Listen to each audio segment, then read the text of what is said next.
श्री शिवाय नमस्तुभ्यम। ओम नमः शिवाय। आज की इस वीडियो में आप सुनेंगे शिव महापुराण कथा का 7वां अध्याय। तो भगवान शिव और माता पार्वती का ध्यान करते हुए इस पावन कथा को श्रवण करते हैं, जो विश्व की उत्पत्ति, स्थिति और लय आदि के एकमात्र कारण है। गिरिराज कुमारी उमा के पति हैं, जिनकी कीर्ति का कहीं अंत नहीं है, जो माया के आश्रय होकर भी उससे दूर हैं तथा जिनका स्वरूप दुर्लभ है। मैं उन भगवान शंकर की वंदना करता हूँ, जिनकी माया विश्व की सृष्टि करती है। जैसे लोहा चुंबक से आकर्षित होकर उसके पास ही लटका रहता है, उसी प्रकार ये सारे जगत जिसके आसपास ही भ्रमण करते हैं, जिन्होंने इन प्रपंचों को रचने की विधि बताई है, जो सभी के भीतर अंतर्यामी रूप से विराजमान है। मैं उन भगवान शिव को नमन करती हूँ। ऋषि बोले, हे सूत जी, अब आप हमसे भगवान शिव व पार्वती के परम उत्तम व दिव्य स्वरूप का वर्णन कीजिए। सृष्टि की रचना से पूर्व, सृष्टि के मध्यकाल व अंत काल में महेश्वर किस प्रकार व किस रूप में स्थित होते हैं। सभी लोगों का कल्याण करने वाले भगवान शिव कैसे प्रसन्न होते हैं तथा प्रसन्न होने पर अपने भक्तों को कौन कौन से उत्तम फल देते हैं। हमने सुना है कि भगवान शिव महान दयालु हैं, अपने भक्तों को कष्ट में नहीं देख सकते। ब्रह्मा, विष्णु और महेश तीनों देवता शिव जी के अंग से ही उत्पन्न हुए हैं। हम पर कृपा करके शिव जी के प्राकट्य देवी उमा की उत्पत्ति, शिव उमा विवाह, गृहस्थ धर्म एवं शिव जी के अनंत चरित्रों को सुनाइए। सूत जी बोले, हे ऋषियों, आप लोगों के प्रश्न पतित पावनी श्री गंगा जी के समान ये सुनने वालों, कहने वालों और पूछने वालों, इन तीनों को पवित्र करने वाले हैं। आपकी इस कथा को सुनने की आंतरिक इच्छा है, इसलिए आप धन्यवाद के पात्र हैं। ब्राह्मणों, भगवान शंकर का रूप साधु, राजसी और तामसी तीनों प्रकृति के मनुष्यों को सदा आनंद प्रदान करने वाला है। वे मनुष्य जिनके मन में कोई तृष्णा नहीं है, ऐसे महात्मा पुरुष भगवान शिव के गुणों का ज्ञान करते हैं, क्योंकि शिव की भक्ति मन और कानों को प्रिय लगने वाली और संपूर्ण मनोरथों को देने वाली है। हे ऋषियों, मैं आपके प्रश्नों के अनुसार ही शिव जी के चरित्रों का वर्णन करता हूँ, आप उसे आदरपूर्वक श्रवण करें। आपके प्रश्नों के अनुसार ही नारद जी ने अपने पिता ब्रह्मा जी से यही प्रश्न किया था।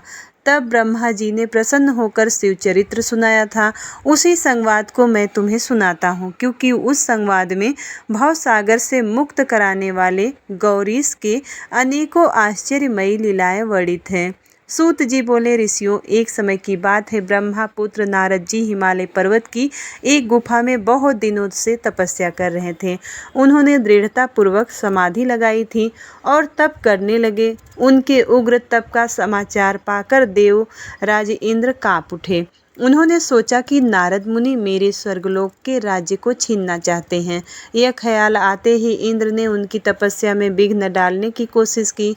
उन्होंने कामदेव को बुलाया और कहने लगे कि हे कामदेव, तुम मेरे परम मित्र एवं हितैषी हो।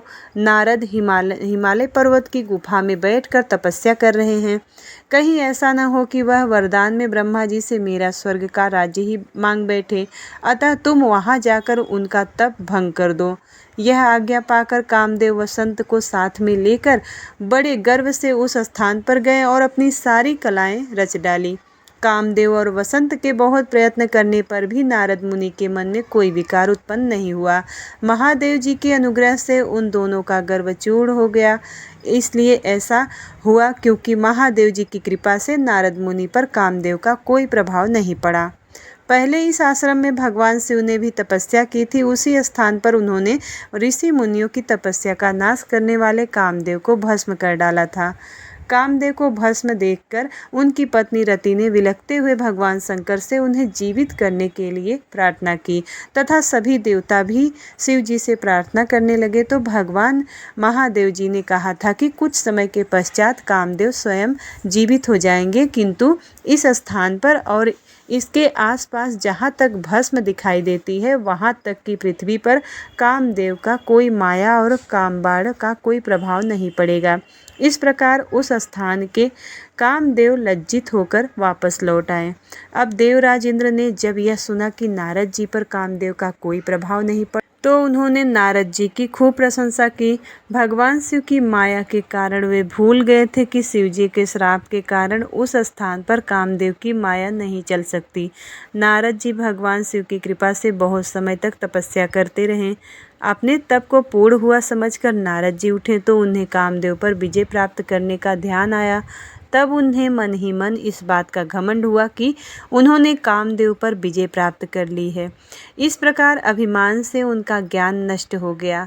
वे यह समझ नहीं सके कि कामदेव के पराजित होने में भगवान शंकर की ही माया थी। तब वे अपनी काम विजय की कथा सुनाने के लिए शीघ्र ही कैलाश पर्वत पर जा पहुँचे और भगवान शिव को नमस्कार करके अपनी तपस्या की सफलता का समाचार तथा कामदेव पर विजय प्राप्त करने का समाचार कह सुनाया। यह सब सुनकर महादेव जी ने नारद की प्रशंसा करते हुए कहा कि हे नारद जी, आप परम धन्य हैं, परंतु मेरी एक बात याद रखना कि यह समाचार किसी अन्य देवता को मत सुनाना, विशेषकर भगवान विष्णु से तो इस बात की कदापि न कहना। यह वृतांत सबसे छिपाकर रखने योग्य है। तुम मेरे प्रिय हो, इसलिए मैं तुम्हें यह आज्ञा देता हूँ कि यह बात किसी के सामने प्रकट मत करना। परंतु वे शिव की माया से मोहित हो चुके थे, इसलिए उनकी शिक्षा को ध्यान में न रखते हुए वे ब्रह्मलोक चले गए।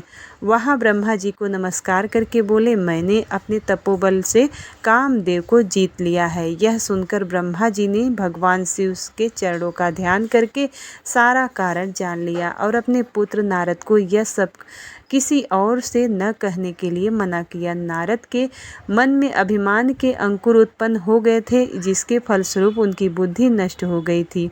वे तो तुरंत विष्णु लोक पहुंचकर भगवान विष्णु को यह सारा किस्सा सुनाना चाहते थे।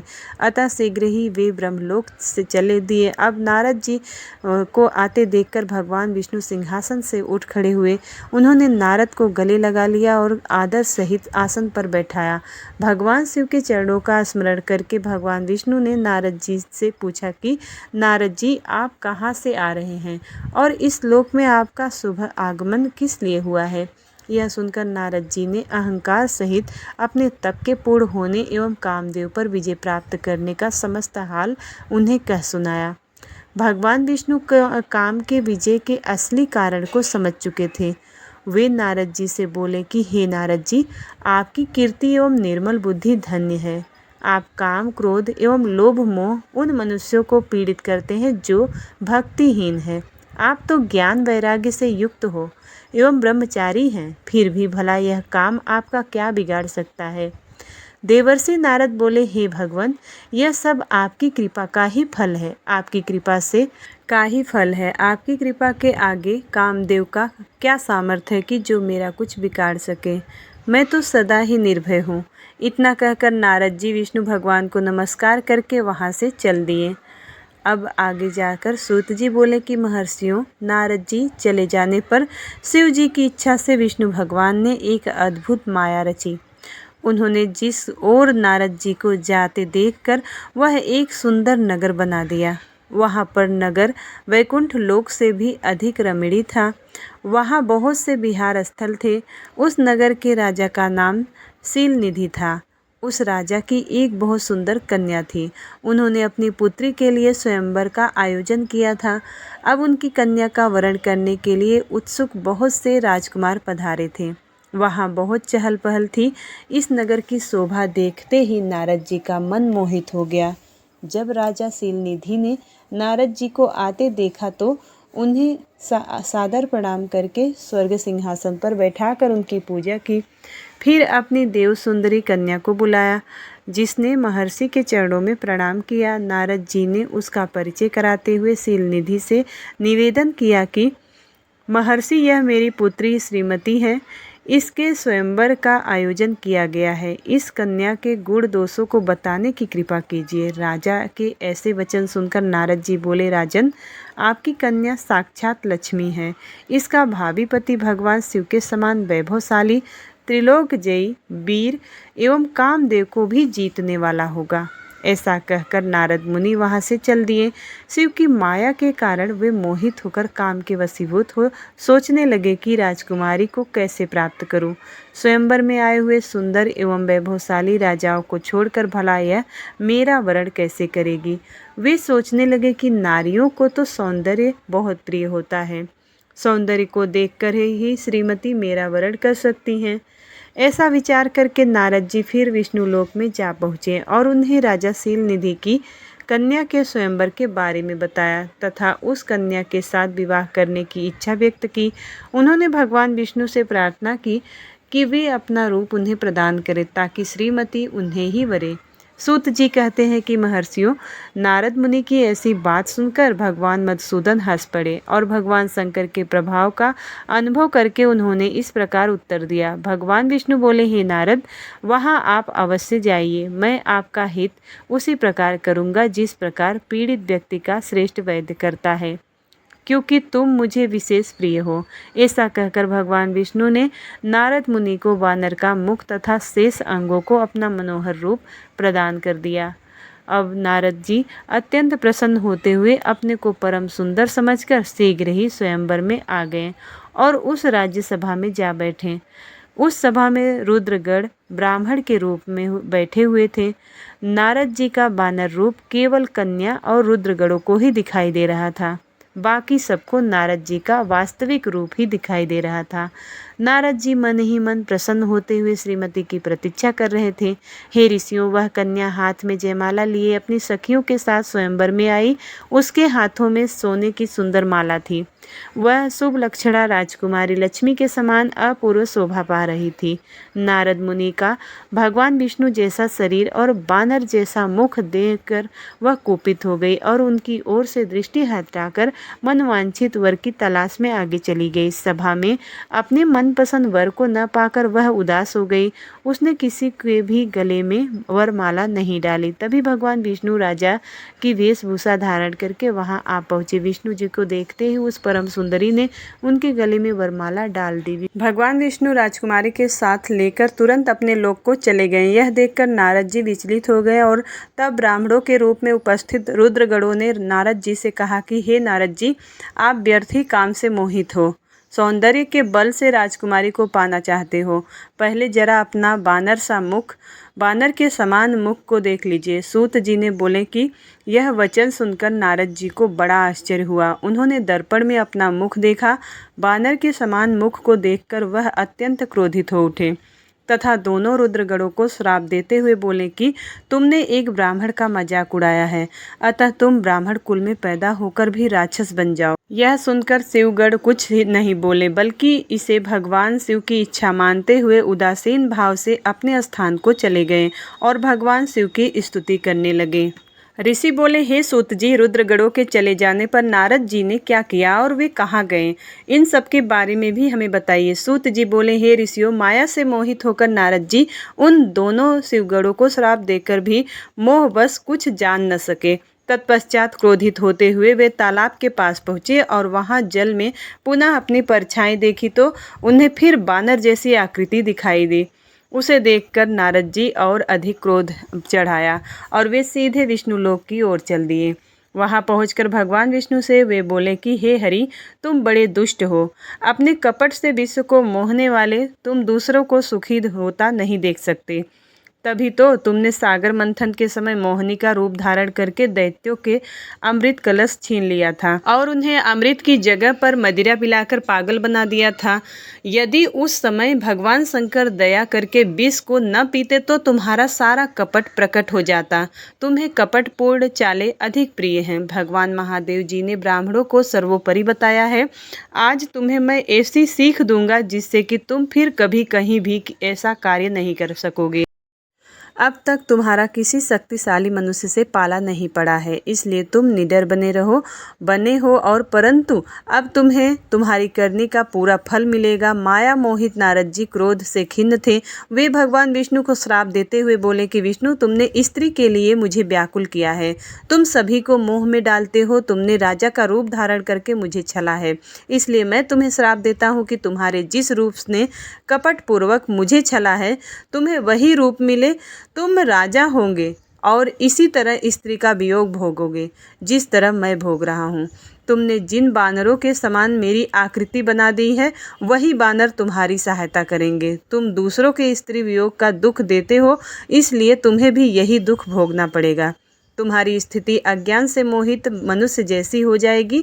अज्ञान से मोहित नारद जी का श्राप विष्णु भगवान को स्वीकार कर लिया और तत्पश्चात उन्होंने महालीला करने वाली मोहिनी माया को समाप्त कर दिया। माया के जाते ही नारद जी का खोया हुआ ज्ञान लौट आया और उनकी बुद्धि पहले की तरह हो गई। उनकी सारी व्याकुलता चली गई तथा मन में आश्चर्य उत्पन्न हो गया कि यह सब जानकर नारद जी बहुत पछताने लगे और अपने को धिक्कारते हुए भगवान विष्णु के चरणों में गिर पड़े और उनसे क्षमा मांगने लगे। नारद जी कहने लगे कि मैंने अज्ञानवश होकर और माया के कारण आपको जो श्राप दे दिया है वह झूठा हो जाए। भगवान, मेरी बुद्धि खराब हो गई थी। जो मैंने आपके लिए बुरे वचन अपनी जुबान से निकाले, मैंने बहुत बड़ा पाप किया है। प्रभु, मुझ पर कृपा करके ऐसा कोई उपाय बताइए जिससे कि मेरा पाप नष्ट हो जाए। कृपा करके मुझे प्रायश्चित का तरीका बताइए। तब विष्णु भगवान ने उन्हें उठाकर मधुर वाणी में कहा कि हे महर्षि, आप दुखी ना हो। आप मेरे श्रेष्ठ भक्त हैं, इसमें कोई संदेह नहीं है। नारद जी, आप चिंता मत कीजिए, आप परम धन्य हैं। आपने अहंकार के वशीभूत होकर भगवान शिव की आज्ञा का पालन नहीं किया था, इसलिए उन्होंने ही आपका गर्व नष्ट करने के लिए यह सब लीला रची थी। वे निर्गुण और निर्विकार हैं और सत, रज और तम आदि गुणों से परे हैं। उन्होंने अपनी माया से ब्रह्मा, विष्णु और महेश तीनों रूपों को प्रकट किया है। निर्गुण अवस्था में उन्हीं का नाम शिव है। वे ही परमात्मा, महेश्वर, पर ब्रह्मा, अविनाशी, अनंत और महादेव नामों से जाने जाते हैं। उन्हीं की आज्ञा से ब्रह्मा जी जगत के सृष्टा हुए हैं। मैं तीनों लोकों का पालन करता हूँ और शिव जी रुद्र रूप में सबका संहार करते हैं। वे सुस्वरूप सबके साक्षी हैं। वे माया से भिन्न और निर्गुण हैं। वे अपने भक्तों पर सदा दया करते हैं। मैं तुम्हें समस्त पापों का नाश करने वाला, भोग और मोक्ष प्रदान करने वाला उपाय बताता हूँ।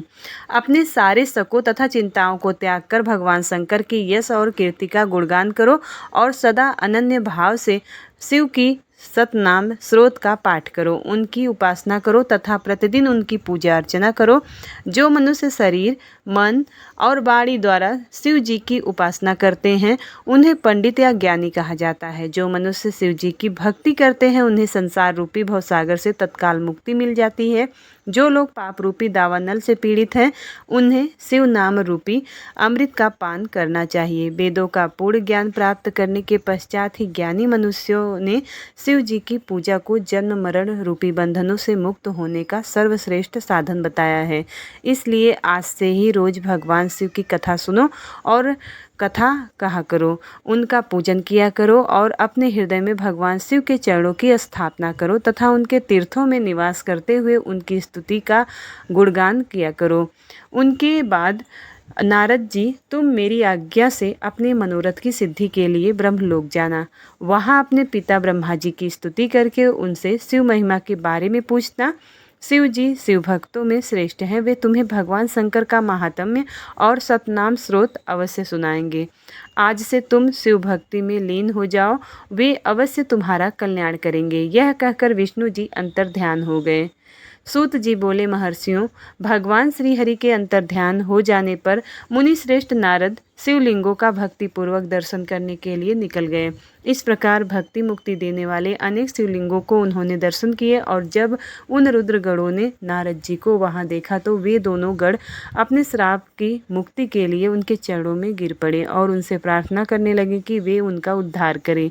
नारद मुने, हम आपके अपराधी हैं। राजकुमारी श्रीमती के स्वयंवर में आपका मन माया से मोहित था। उस समय भगवान शिव की प्रेरणा से आपने हमें श्राप दे दिया था। अब आप हमारी जीवन रक्षा का उपाय बताइए। उससे अपने कर्मों का फल भोग लिया है। कृपा करके हम पर प्रसन्न होकर हमें शाप मुक्त कीजिए। नारद जी ने कहा कि हे रुद्रगणों, आप महादेव के गण हैं एवं सभी के लिए आदरणीय हैं। उस समय भगवान शिव की इच्छा से मेरी बुद्धि भ्रष्ट हो गई थी, इसलिए मोहबस मैंने आपको श्राप दे दिया था। आप लोग मेरे इस अपराध को क्षमा कर दें, परंतु मेरा वचन झूठा नहीं हो सकता, इसलिए मैं आपको श्राप से मुक्ति का उपाय बताता हूँ। मुनिवर, विश्रवा के वीर्य द्वारा तुम एक राक्षसी के गर्भ में जन्म लोगे। समस्त दिशाओं में रावण और कुंभकर्ण के नाम से प्रसिद्धि पाओगे। राक्षस राज का पद प्राप्त करोगे और तुम बलवान व वैभव से युक्त हो जाओगे। तुम्हारा प्रताप सभी लोकों में फैलेगा। समस्त ब्रह्मांड के राजा होकर भी भगवान शिव के परम भक्तों में होोगे। भगवान शिव के ही दूसरे स्वरूप श्री विष्णु के अवतार के हाथों से मृत्यु पाकर तुम्हारा उद्धार होगा तथा फिर अपने पद पर प्रतिष्ठित हो जाओगे। सूत जी कहने लगे कि इस प्रकार नारद जी का कथन सुनकर वे दोनों रुद्रगण प्रसन्न होते हुए वहां से चले गए और नारद जी भी आनंद से सराबोर होकर मन ही मन शिव जी का ध्यान करते हुए शिव तीर्थों का दर्शन करने लगे। इसी प्रकार भ्रमण करते करते वे शिव की प्रिय नगरी काशीपुरी में पहुँचे और काशीनाथ का दर्शन करके उनकी पूजा उपासना की तथा श्री नारद जी शिव जी की भक्ति में डूबे उनका स्मरण करते हुए ब्रह्मलोक को चले गए। वहां पहुंचकर उन्होंने ब्रह्मा जी को आदरपूर्वक नमस्कार किया और उनकी स्तुति करने लगे। उस समय उनका हृदय शुद्ध हो चुका था और उनके हृदय में शिव जी की प्रति भक्ति भावना ही थी और कुछ नहीं। नारद जी बोले, हे पितामह, आप तो परम ब्रह्म परमात्मा के स्वरूप अच्छी प्रकार से जानते हो। आपकी कृपा से मैंने भगवान विष्णु के महात्म्य का ज्ञान प्राप्त किया है एवं भक्ति मार्ग, ज्ञान मार्ग, तपो मार्ग, दान मार्ग तथा तीर्थ मार्ग के बारे में जाना है, परंतु मैं शिव तत्व के ज्ञान को अभी तक नहीं जान पाया हूँ। मैं उनकी पूजा विधि को भी नहीं जानता हूँ, अतः अब मैं उनके बारे में सभी कुछ जानना चाहता हूँ। मैं भगवान शिव के विभिन्न चरित्रों के, उनके स्वरूप तथा वे सृष्टि के आरंभ में, मध्य में किस रूप में थे, उनकी लीलाएं कैसी है और प्रलय काल में भगवान शिव कहाँ निवास करते हैं, उनका विवाह तथा उनके पुत्र कार्तिकेय के जन्म आदि की कथाएं और उनके मुख से सुनना चाहता हूँ। भगवान शिव कैसे प्रसन्न होते हैं और प्रसन्न होने पर क्या क्या प्रदान करते हैं, इस संपूर्ण वृतांत को मुझे बताने की कृपा करें। अपने पुत्र नारद की ये बातें सुनकर पितामह ब्रह्मा बहुत प्रसन्न हुए। ब्रह्मा जी ने कहा, हे नारद, तुम सदैव जगत के उपकार में लगे रहते हो। तुमने जगत के लोगों के हित के लिए बहुत उत्तम बात पूछी है, जिसके सुनने से मनुष्य के सब जन्मों के पापों का नाश हो जाता है। उस परम ब्रह्म शिव तत्व का वर्णन मैं तुम्हारे लिए कह रहा हूँ। शिव तत्व का स्वरूप बहुत सुंदर और अद्भुत है।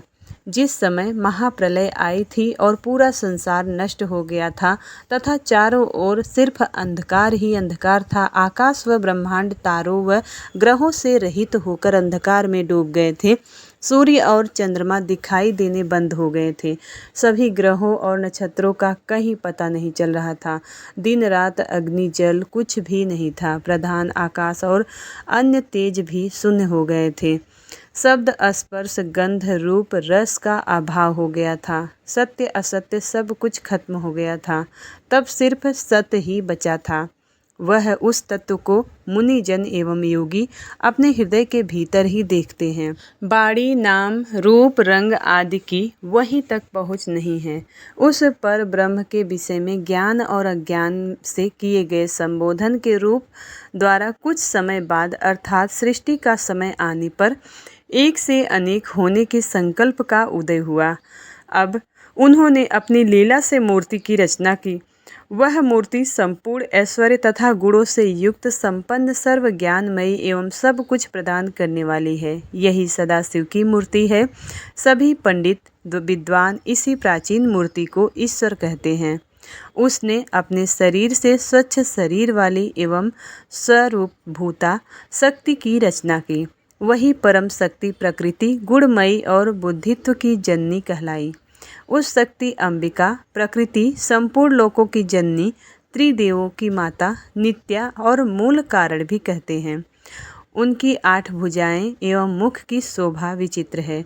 उनके मुख के सामने चंद्रमा की कांति भी क्षीण हो जाती है। विभिन्न प्रकार के आभूषण एवं गतियाँ की भी शोभा बढ़ाती हैं। वे अनेक प्रकार के अस्त्र शस्त्र धारण किए हुए हैं। सदाशिव को ही सब मनुष्य परम पुरुष ईश्वर शिव, शंभु और महेश्वर कहकर पुकारते हैं। उनके मस्तक पर गंगा, भाल में चंद्रमा और मुख में 3 नेत्र शोभा पाते हैं। उनके 5 मुख है तथा 10 भुजाओं के स्वामी एवं त्रिशूलधारी एवं अपने शरीर में भस्म लगाए हैं। उन्होंने शिवलोक नामक क्षेत्र का निर्माण किया है। यह परम पावन स्थान काशी नाम से जाना जाता है। यह परम मोक्षदायक स्थान है। इस क्षेत्र में परमानंद रूप शिव पार्वती सहित निवास करते हैं। शिव और शिवा ने प्रलय काल में भी उस स्थान को नहीं छोड़ा, इसलिए शिव जी ने इसका नाम आनंद वन रखा है। इस दिन आनंद वन में घूमते समय शिव शिवा के मन में किसी दूसरे पुरुष की रचना करने की इच्छा हुई। तब उन्होंने सोचा कि इसका भार किसी दूसरे व्यक्ति को सौंपकर हम यहीं काशी में विराजमान रहेंगे। ऐसा सोचकर उन्होंने अपने वाम भाग से 10वें अंग पर अमृत मल दिया। अब उसने एक सुंदर पुरुष वहां पर प्रकट हुआ, जो शांत एवं सत्व गुणों से युक्त एवं गंभीरता का अथाह सागर था। उसकी कांति इंद्र नीलमणि के समान श्याम थी। उसका पूरा शरीर दिव्य शोभा से चमक रहा था तथा नेत्र कमल के समान थे। उनके हाथ जोड़कर भगवान शिव और शिवा को प्रणाम किया और प्रार्थना की कि मेरा नाम निश्चित कीजिए। यह सुनकर भगवान शिव हंसकर बोले कि सर्वत्र व्यापक होने से तुम्हारा नाम विष्णु होगा। तुम भक्तों को सुख देने वाले होगे। तुम यहीं स्थिर रहकर तप करो, वही सभी कार्यों का साधन है। ऐसा कहकर शिव जी ने उन्हें ज्ञान प्रदान किया तथा वहाँ से अंतर ध्यान हो गए। तब विष्णु जी ने 12 वर्ष तक वहाँ पर दिव्य तप किया। तपस्या के कारण उनके शरीर से अनेक जलधाराएं निकलने लगी। उस जल से सारा सोना आकाश व्याप्त हो गया। वह ब्रह्म रूप जल अपने स्पर्श मात्र से ही पापों का नाश करने वाला था। उस जल में भगवान विष्णु ने स्वयं शयन किया। नार अर्थात जल में निवास करने के कारण ही वे नारायण कहलाए। तभी से उन महात्मा से सब तत्वों की उत्पत्ति हुई। पहले प्रकृति से महान और उससे 3 गुण उत्पन्न हुए तथा उनसे अहंकार उत्पन्न हुआ। उससे शब्द, स्पर्श, रूप, रस और गंध एवं 5 भूत प्रकट हुए। उनसे ज्ञानेंद्रियां और कामेंद्रियां बने और उस समय एकाकार 24 तत्व प्रकृति से प्रकट हुए एवं उनको ग्रहण करके परम पुरुष नारायण भगवान शिव जी की इच्छा से जल में सो गए। ब्रह्मा जी कहते हैं, हे देवर्षि, जब नारायण जल में शयन करने लगे तब शिव जी की इच्छा से विष्णु की नाभि से एक बहुत बड़ा कमल प्रकट हुआ। उनमें असंख्य नालदंड थे। वे पीले रंग था और वह ऊंचाई की भी योजन थी। अब कमल सुंदर, अद्भुत और संपूर्ण तत्वों से युक्त था। वह रमणीय और पुण्य दर्शनों के योग्य था। तत्पश्चात भगवान शिव ने मुझे अपने दाहिने अंग से उत्पन्न किया। उन महेश्वर ने अपनी माया से मोहित कर नारायण देव के नाभि के कमल में मुझे डाल दिया और लीला पूर्वक मुझे प्रकट किया।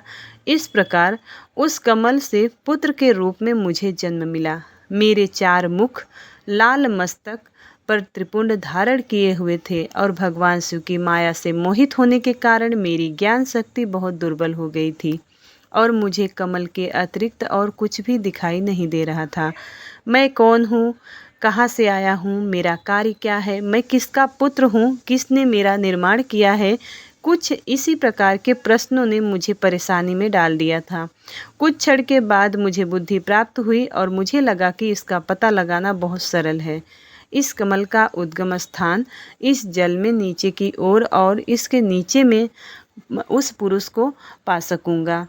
उसने मुझे प्रकट किया है। यह सोचकर एक नाल को पकड़कर मैं 100 वर्षों तक नीचे की ओर उतरता रहा, परंतु फिर भी मैंने कमल की जड़ को नहीं पाया। इसलिए मैं पुनः ऊपर की ओर बढ़ने लगा। बहुत ऊपर जाने पर भी कमल की कोष को नहीं पा सका। तब मैं और अधिक परेशान हो गया। उसी समय भगवान शिव की इच्छा से मंगलमयी आकाशवाणी प्रकट हुई और आकाशवाणी ने कहा कि तपस्या करो। उस आकाशवाणी को सुनकर अपने पिता का दर्शन करने हेतु मैंने तपस्या करना आरंभ कर दिया और 12 वर्ष तक घोर तपस्या की। तब 4 भुजाधारी सुंदर नेत्र से शोभित भगवान विष्णु प्रकट हुए।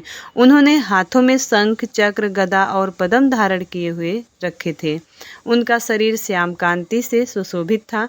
उनके मस्तक पर मुकुट विराजमान था। तथा उन्होंने पीताम्बर वस्त्र और बहुत सी आभूषण धारण किए हुए थे। वे करोड़ों कामदेवों के समान मनोहर दिखाई दे रहे थे और सांवली व सुनहरी आभा से शोभित थे। उन्हें वहां देखकर मुझे बहुत हर्ष व आश्चर्य हुआ।